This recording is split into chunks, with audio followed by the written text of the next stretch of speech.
Back in 1997, the WHO, or the World Health Organization, made a statement saying that noise-induced hearing loss is the most common, permanent, and preventable occupational injury in the world. So they've known about this for about 25 years. Hearing loss is 100% preventable. And how do we do that? It's by understanding what we need to do to protect our hearing. So unfortunately, with hearing loss, you don't know until it's too late. So typically, hearing loss is painless, it's gradual, so it happens over a period of time, but it is 100% preventable. So that's the good news. We can prevent you from losing your hearing, or if you're like me and you've already had some hearing loss, we can still protect the amount of hearing that you have left. When is it too loud?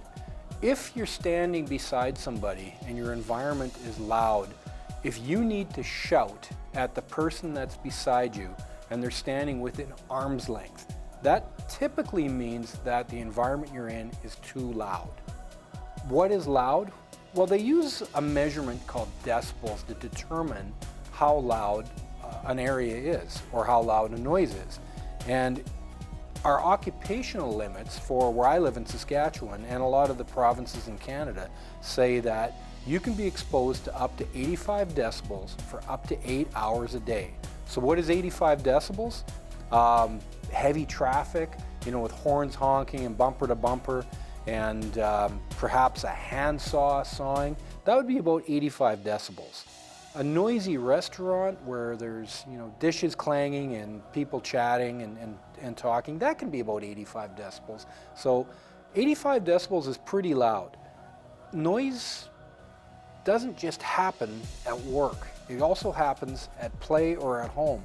So for example, in your kitchen, kitchens can be a very loud place. You have people talking over top of the appliances. There's sound bouncing off of the counters and the cabinets. You could have the vacuum running and the TV's blaring in another room. Working in your yard, if you're mowing the grass or using a leaf blower, or in the wintertime using a snow blower, power tools in the garage, all this noise that you're exposing your ears to adds up. For an example, in your kitchen, a blender can be as high as 88 decibels.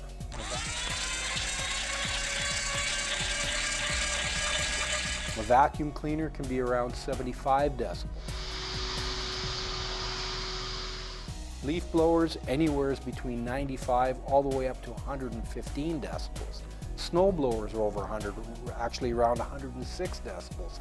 So there's noise exposure everywhere, including not only at work, but at home as well. When we get into earplugs, there's really 4 categories of earplugs.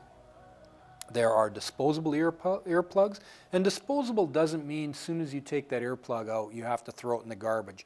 You can reuse them a little bit, but when they get dirty or if they get damaged, then you want to take them out. The other thing you also want to do is before you put your earplugs in your ears, try and have clean hands. If you've got dirt and things like that on your fingers, you don't want to be jamming that inside your ear as well. So disposables, there's reusable earplugs, and reusable earplugs are just that. You can continue to use them. They don't last forever. What you want to do is after you take them out, when you wash your hands, clean them with some soap and water and let them dry. If you start seeing signs of deterioration or damage on them, then take them out. Or if they start getting stiff or brittle and becoming uncomfortable, then replace them. There are custom molded earplugs available where they take a mold of your ear and build something designed to specifically fit your ear canal. Are they effective? Sure they are. However, be aware that your ear canal does change shape throughout the day, depending on what you're doing, and that custom fit does loosen up over time, and they're not quite as effective as a disposable earplug. So be aware of that, but they can be very comfortable. There are also things called banded earplugs, and some of the banded earplugs fit directly into your ear canal, some of them only partially, and some of them only cover the ear canal. So they all have different NRRs based on that, but they're convenient because there's a band that you can hang around your neck, and if you don't need your earplugs, you can pull them out and leave it dangling around your neck, and when you need to use them, you just pop them back in. So for people that are in and out of loud areas, they come in very handy because your earplugs are with you all the time. With ear muffs, there's also several different types. There's ear muffs that can be worn over top the head. There are ear muffs that can be worn behind the neck, so you can wear a hard hat with them. There's ear muffs that you can actually attach directly to a hard hat, and they stay on the hard hat. You can just flip them down. There's also types of electronic muffs out there that you can use for communicating. You can hear with them, and there's microphones built into them, so you can have them attached to a radio, or they have radios built in. Some of them you can use for listening to music, and they don't let your iPod, for example, get too loud. They still give you some hearing protection. Or some of them you can use for hearing outside noises. If you need to hear the people working beside you, there's microphones built in that allow you to hear the things you need to hear, but you've still got the protection from the loud noises. So there's a lot of options out there. So we can protect you when your ears need to be protected. We're going to talk about how to install or put your earplugs in properly. We'll do an occlusion test. We're also going to show you how to put earmuffs on, and we're going to show you how to safely remove your hearing protection, which is important.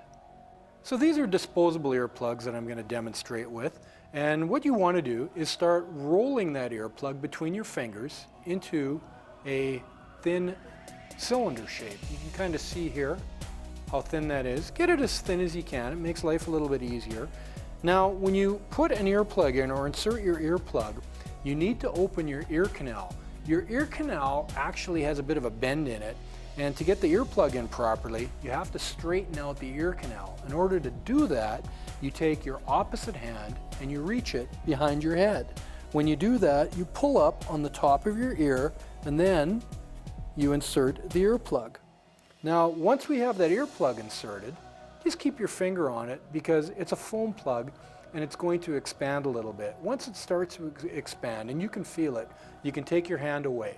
Now, as you'll see, I've got one earplug in, and you shouldn't be able to see it when you're looking face to face with me, or if I'm looking into a mirror.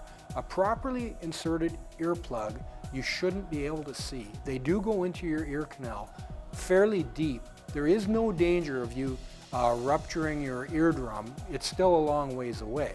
However, you do have to put them in fairly deep. So now I'll insert the other one. I'll reach across, open the ear canal, I'll push this one in, and now I have them both in. And looking face to face, you should not be able to see my earplugs. Once you have your earplugs in, you can do something called an occlusion test. Make a cup out of your hand and cover your ears up. By covering your ears and removing them, you shouldn't notice any audible difference or any difference between the sounds if your earplugs are installed effectively.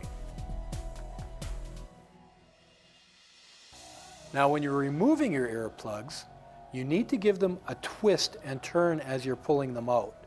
And the reason for that is, as you twist them out, you're breaking a seal. They're in fairly snug, and we don't want to put a vacuum style pressure on your eardrum. So always give them a twist as you're pulling them out to prevent injury to your eardrum. Now, earmuffs are very simple to put on, and the way they work is you simply have a large cup and there's a sealing surface. This sealing surface goes over your ear. Now, you basically spread them open, put them over top your ears, position it so your ears are covered, and you've got your earmuffs installed.